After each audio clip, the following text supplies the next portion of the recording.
One time I just started feel like irritating, and it's starting to really upset me.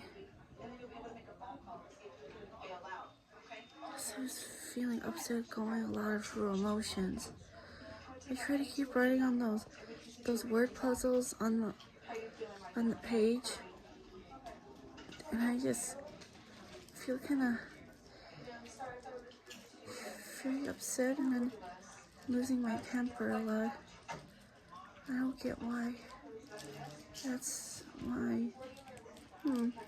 Because I mean the one because I'm kind of stupid. Sorry, everyone.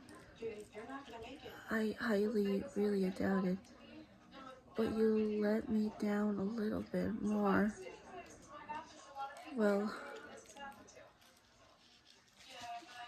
I'm just doing something, reading a book a lot.